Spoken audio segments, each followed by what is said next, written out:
Oklahoma's top government employee is a woman, Governor Mary Fallin. Her pay is exactly the same as a man would get for the job. But on average, women in Oklahoma earn only 76 cents for every dollar in men's paychecks. That's slightly less than the national average, and it gives Oklahoma a gender pay gap ranking of 40th in the nation. It's a busy week for Mr. Kennedy. The next day, in 1963, President John F. Kennedy signed the Equal Pay Act into law. It requires men and women doing the same job that calls for the same skills, effort, and responsibility to be paid the same wage.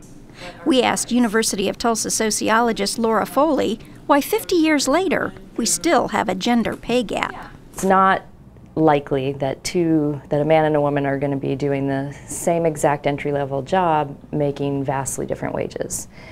But what we do see is women tending to be concentrated into some types of jobs and men being more concentrated into other types of jobs.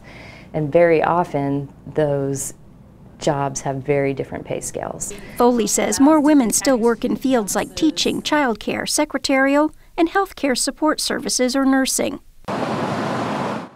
Those occupations pay considerably less than male-dominated fields, like construction. I'm a sociologist by training, and one thing that we talk about is comparable worth. So one way to think about trying to close the gap would be, why is it that teachers make so much less than, say, engineers? How does our culture value the different types of jobs that are being done? Why do nurses make less than doctors? In its 2013 annual Gender Pay Gap report, the American Association of University Women looks at changes in the gap over time. For instance, in 1971, for every dollar men earned, American women earned 60 cents. By 2011, women earned 77 cents for each dollar men made. In Oklahoma, women earn slightly less, an average of 76 cents per dollar. We haven't completely closed the gap, but we've made some progress. Unfortunately, one of the reasons we've made some progress in getting the gap a little closer is that men's wages have stagnated a little bit. Foley says the gap is also narrowing because more women are becoming better educated, which broadens employment opportunities. But the report shows a better education doesn't guarantee equal pay. Nationally, women with less than a high school education earn about 80 cents for each dollar similarly educated men make. Women with a high school diploma or an associate's degree earn about 76 cents. Those with a bachelor's degree, 77 cents, a master's, 76 cents, a professional degree, 72 cents, and women with doctorates earn about 80 cents for each dollar similarly educated men make. Mrs. Lilly Ledbetter. The 2009 signing of the Lilly Ledbetter Fair Pay Act by President Obama aims to help close the gender pay gap. It resets the statute of limitations for filing equal pay discrimination lawsuits to 180 days following each paycheck affected by the alleged discriminatory action. That makes it easier to sue for wage discrimination. However, the Paycheck Fairness Act, which would have given women additional equal pay protections, failed during procedural votes in the U.S. House and Senate during the summer of 2012. Foley says even with equal pay laws on the books, patterns of pay rates and promotions tend to change when large numbers of men or women enter fields once dominated by the opposite sex. When more women enter into a profession and say the balance tips towards being a historically male-dominated profession becomes a female-dominated profession, then the wages start to drop with it.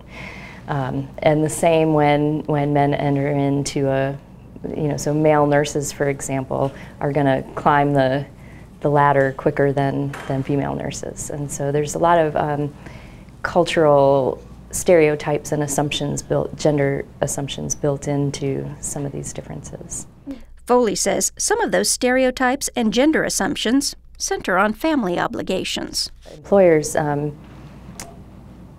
again, on paper, they probably wouldn't own up to this, but there's a sense that women are going to be more committed to families than to work, and so that is going to play out in maybe less prestigious assignments or things that would help you move up in earning potential.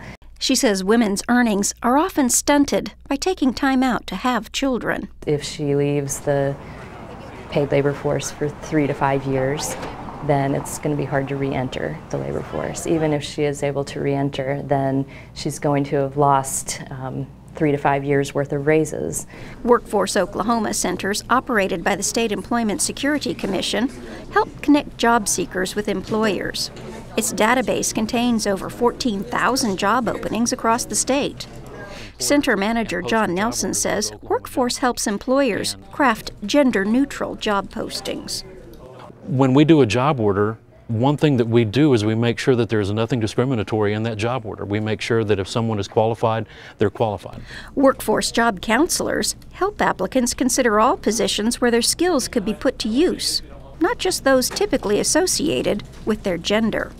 If we see somebody that's qualified for that job, they're going to get the referral. We don't really look to see if it's any kind of a gender traditional type of employment. If the person is qualified, they're automatically referred. We do not care about age, sex, anything else like that. While the overall gender gap persists, there are some areas where it's disappeared. For instance, there's no gap in pay in the field of pharmacy, and in counseling occupations, women earn on average about 3% more than men.